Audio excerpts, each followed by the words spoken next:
चुटकुला नाच गीत। ससुर भेजन दुई रुमाली हे मोटर में कसी के। ससुर भेजल दुई रुमाली हे मोटर में कसी के। सासु बोले नी बिरही बोली हे ताकत पे चढ़ी के। सासु बोले नी बिरही बोली हे ताकत पे चढ़ी के। खैब जहर मारी जाबे कुआन में डूबी के। खैब जहर मारी जाबे कुआन में डूबी के। आई है दारोगा बेईमान हे घोड़े पे चढ़ी के। आई है दारोगा बेईमान हे घोड़े पे चढ़ी के। कैसे मारेली सुंदरी नारी हे कुआन में डूबी के। कैसे मारे नी सुंदरी नारी हे कुआन में डूबी के। भसुरु भेजन दुई रुमाली हे मोटर में कसी के। भसुरु भेजल दुई रुमाली हे मोटर में कसी के। जेठानी बोले ली बिरही बोली हे ताकत पे चढ़ी के। जेठानी बोले नी बिरही बोली हे ताकत पे चढ़ी के।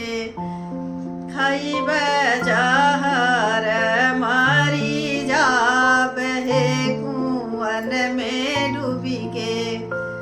खैब जहर मारी जाबे कुआन में डूबी के।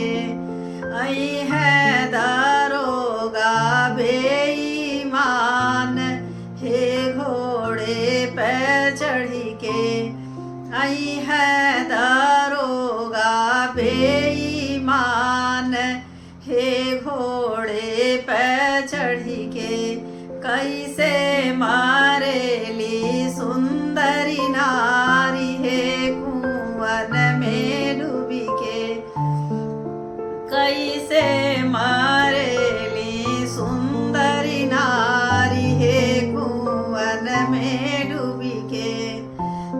देवरु भेजल दुई रुमाली हे मोटर में कसी के। देवरु भेजल दुई रुमाली हे मोटर में कसी के। ननदा बोले नी बिरही बोली हे ताकत पे चढ़ी के। ननदा बोले ली बिरही बोली हे ताकत पे चढ़ी के। खैब जहर मारी जाबे कुआन में डूबी के। खैब जहर मारी जाबे कुआन में डूबी के। आई है दारोगा बेईमान हे घोड़े पे चढ़ी के। आई है दारोगा बेईमान हे घोड़े पे चढ़ी के। कैसे मारेली सुंदरी नारी हे कुआन में डूबी के। कैसे मारेली